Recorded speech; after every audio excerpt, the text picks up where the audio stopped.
ഇറങ്ങിക്കോ. എത്രയായത്? 20. വെറുതെ കളിയതൊക്കെ. നാ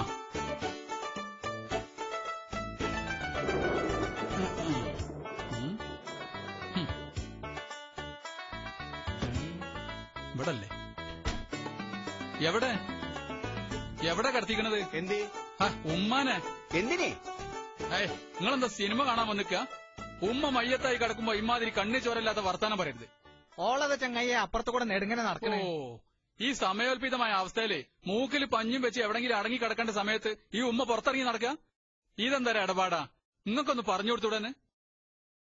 അല്ല, സത്യത്തിൽ പോസ്റ്റ്മോർട്ടത്തിന് ഉണ്ടായതാണോ? പുറത്തൊന്നും കാണാനില്ല. ഓ, നിങ്ങളും പറഞ്ഞോ?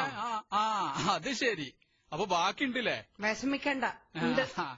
വിഷമുണ്ട് ബാക്കി ആയാല്. പറയണതോണ്ടൊന്നും തോന്നരുത്. ഇക്കാര്യത്തിന് വന്നാല് 2-3 ദിവസം മനക്കട.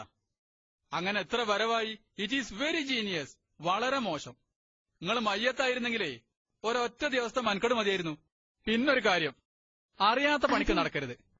മറ്റുള്ളവരുടെ മുമ്പിൽ വെറുതെ നിർവാങ്കിതയാവരുത്. മരിക്കാൻ അറിയില്ലെങ്കിൽ അതിനുള്ള വഴി ഞാൻ പറഞ്ഞുതരാം. എല്ലാരും കൂടി തടഞ്ഞു വെച്ചത് കൊണ്ടാണല്ലോ ഇന്നത്തെ കിണറ്റിൽ ചാടൽ പരിപാടി മുടങ്ങിയത്.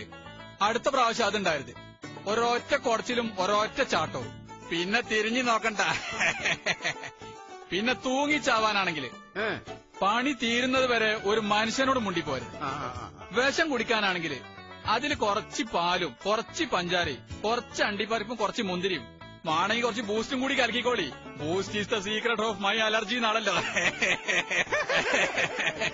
താല്പര്യം ഉണ്ടെങ്കിൽ വേറെയും പല പണി ഞാൻ പഠിപ്പിച്ചു തരാം. പക്ഷെ ചെയ്യാണ്ടിരിക്കരുത്. എന്റെ കുരുത്തകേട് പറ്റും. പോണ